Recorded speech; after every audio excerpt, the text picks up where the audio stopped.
دوستان عزیزم، درود و مهر. امروز قراره یک غذای خوشمزه و پرطرفدار جنوبی رو آموزش بدم. میگو پلو، ترکیب بی‌نظیر میگوهای تازه با ادویه‌های خاص و برنج ایرانی که طعم فوق‌العاده‌ای داره. تا آخر ویدیو همراه من باشید تا تمام نکات این غذای خوش‌طعم رو یاد بگیرید.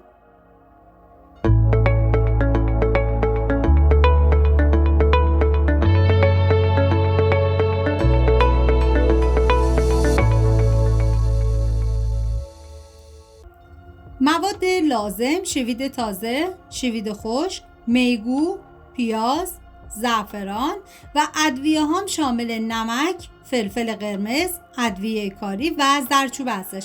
من اندازه های دقیقم داخل دیسکریپشن نوشتم. میگو رو میریزیم داخل ظرفی و بعد از اون بهش زعفران اضافه میکنیم و هم میزنیم و میذاریم به مدت 45 دقیقه داخل یخچال باشه تا زعفران کاملا به خورد میگو بره. و اگه تا الان میگو پلو رو امتحان نکردی، با روشی که امروز بهتون آموزش میدم میگو پلو رو طوری درست میکنید که عاشقش میشی و مطمئنم خوشتون میاد. و پیازی که داریم به صورت خلالی من ریزش کردم و سعی کنید که برای این میگو پلو از پیاز فراوان استفاده بکنید که طعم این غذا رو بی نهایت خوشمزه میکنه. شوید تازه‌ای که داریم و من کاملا ریزش میکنم و حتما برای این غذا هم از شوید خوش استفاده بکنید و هم از شوید تازه. و بعد از اینکه دیگه این مواد من آماده کردم میذارم کنار و داخل تابه‌ای من روغن کنجد ریختم و شما از هر نوع روغنی که دوست دارین برای سرخ کردن میتونین استفاده بکنید. و بعد از اینکه داغ شد، حالا میگوهایی که با زعفران ما مخلوط کرده بودیم و میریزیم داخل تابه و میذاریم تا میگوها کاملا سرخ بشن. ببینید این سرخ کردن 2 مرحله‌ای میگو باعث میشه که طعم میگو رو خیلی خوشمزه تر میکنه. و حالا من میذارم تا میگو کاملا سرخ بشه و بعد از اینکه سرخ شد حالا میگوها رو از روغن جدا میکنم. داخل تابه دیگه کره حیوانی ریختم و شما از هر نوع روغنی که دوست دارین میتونین استفاده کنید. بعد از اینکه داغ شد پیازایی که ریز کردم و بهش اضافه میکنم، هم میزنم و میذارم تا پیازها کمی سرخ بشه. ببینید پیازها رو بیش از حد سرخ نکنید چون ما باز دوباره باید میگو رو به پیاز اضافه کنیم و بذاریم یه سرخ کردن نهایی همراه با میگو باشه.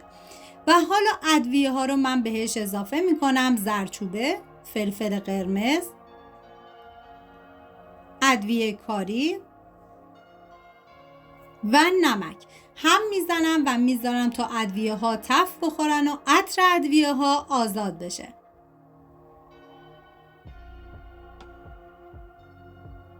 واقعا جای تک تک شما دوستان عزیز خالی و دست به کار بشین این میگو پلو رو درست کنید که واقعا خوشمزه و لذیذ بود. و بعد از اینکه دیگه ادویه ها تف خوردن، حالا میگوهایی که سرخ کرده بودم و به پیاز اضافه میکنم، هم میزنم و میذارم تا پیاز و میگو کاملا سرخ بشه.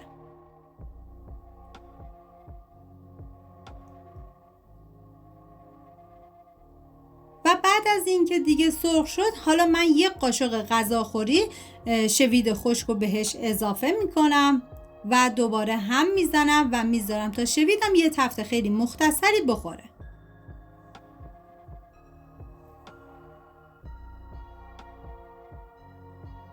و حالا مقداری زعفران دوباره توی این مرحله به میگو اضافه میکنم که ببینید اضافه کردن زعفران توی این مرحله به میگو کاملا اختیاریه، میتونید دیگه اضافه نکنید. و حالا دوباره هم میزنم تا یه تفت خیلی مختصری بخوره و بعد از اون دیگه زیر حرارت رو خاموش میکنم.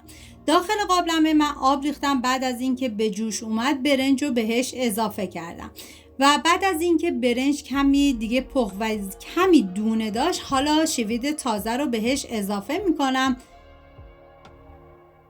و یه هم میزنم و بعد از 2 تا 3 دقیقه دیگه برنج رو آب کشی میکنم. داخل قابلمه من کره ریختم و بعد از اینکه داغ شد سیب زمینی بهش اضافه کردم. شما از هر نوع تدیگی که دوست دارین میتونین استفاده بکنید.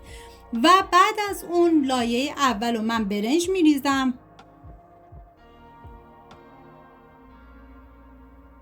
و ببینید چون من میخوام برنج رو به صورت قالبی در بیارم، کلا سطحش رو صاف میکنم و حالا از مواد میگو میریزم و بعد از اون دوباره لایه بعدی رو برنج میریزم.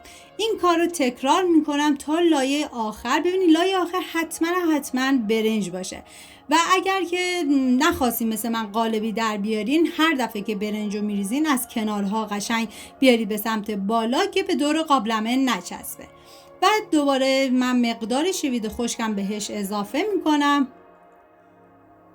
و زمان پخت این غذا 1 ساعت و 15 دقیقه است و بعد از 1 ساعت 15 دقیقه این میگو پلو خوشمزه ما آماده است. اگه ویدیو مورد پسندتون بود و تا این لحظه کانال رو سابسکرایب نکردید، خوشحال میشم سابسکرایب کنید و اگه ویدیو رو دوست داشتید لطفاً ویدیو رو لایک کنید. لایک شما باعث میشه که این ویدیو در معرض دید افراد بیشتری قرار بگیره و از این طریق هم از من حمایت میکنید. مرسی از همراهی همیشگیتون. تا یه خوشمزه دیگر، بدرود.